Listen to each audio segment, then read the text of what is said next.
Hola de nuevo, esto es La Voz del Tiempo y el primero de los episodios que vamos a dedicar a la historia de España.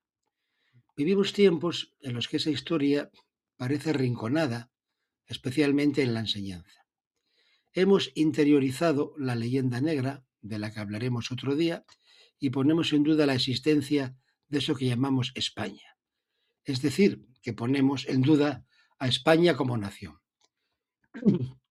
En ello tiene mucho que ver la negación procedente de los nacionalismos periféricos que han fiscalizado en las últimas décadas el relato y el discurso dominante en la historiografía, en los planes de estudio y en los libros de texto.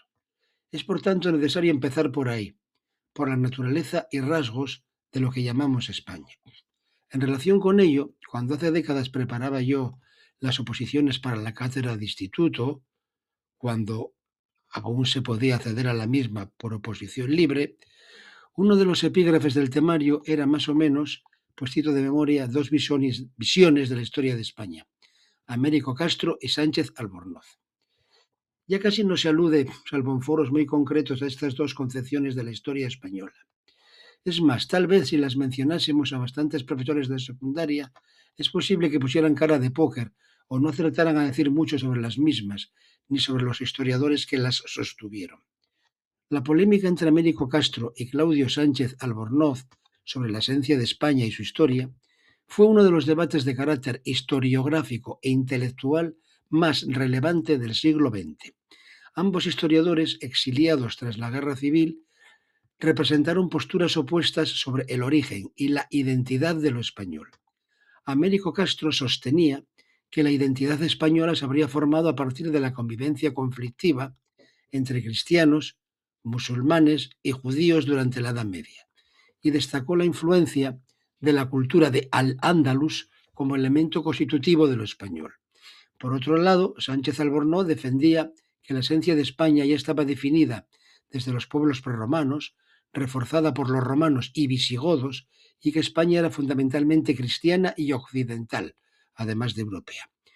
No voy a entrar en los detalles, pero digamos que Albornoz defendió la existencia del carácter español desde la noche de los tiempos y puso ejemplos de época prerromana como Sagunto y Numancia, al tiempo que consideró que la primera unidad territorial y política fue la provincia romana, o provincias romanas, por ser más exactos, que no evitaban la consideración de Hispania como unidad, convertida más tarde en diócesis durante el Bajo Imperio. Américo Castro, por su parte, entendía que lo español se fue forjando a través del tiempo. No voy a llegar al extremo de Sánchez Albornoz, porque no cabe duda de que la primera unidad de España como tal se produjo con los reyes católicos y de que el concepto de nación es más contemporáneo y se relaciona con la revolución liberal de las Cortes de Cádiz.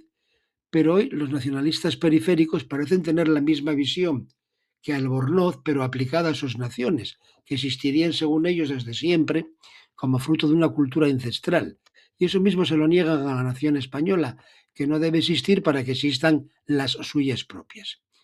La cuestión es que el debate sobre España y lo español es importante, aunque en los últimos tiempos se deje en segundo plano. Es innegable que el rasgo peninsular geográfico influyó en la individualización de un territorio y que, como decíamos, ese territorio habría adquirido con Roma su primera unidad. Que todavía no era España en el sentido actual, no lo era, pero está en su origen.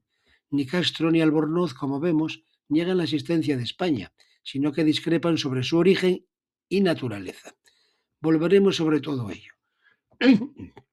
Otro asunto clásico respecto a nuestra historia es el de los nombres de España. Nos centraremos en los términos Iberia e Hispania, aunque hubo otros. Fue el geógrafo e historiador griego Estrabón del siglo I quien dio por primera vez a la península ibérica un nombre común, Iberia, es decir, tierra de los iberos.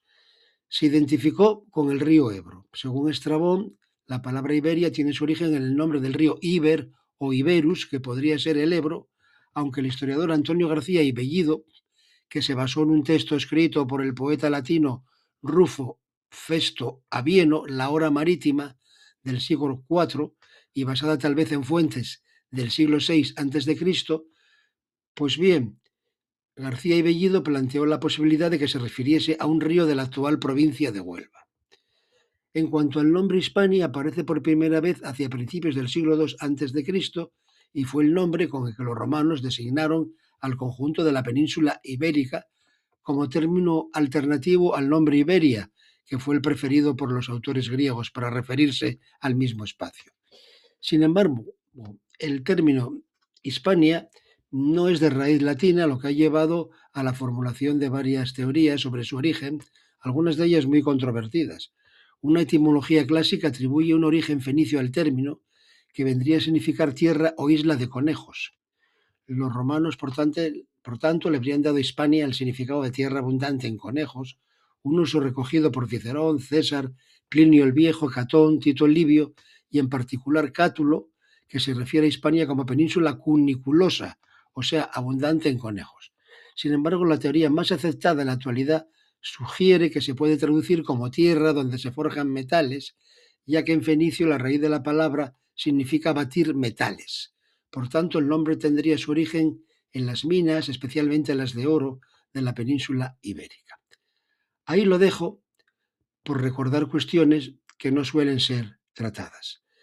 En episodios posteriores seguiremos hablando sobre la historia de España. Saludos.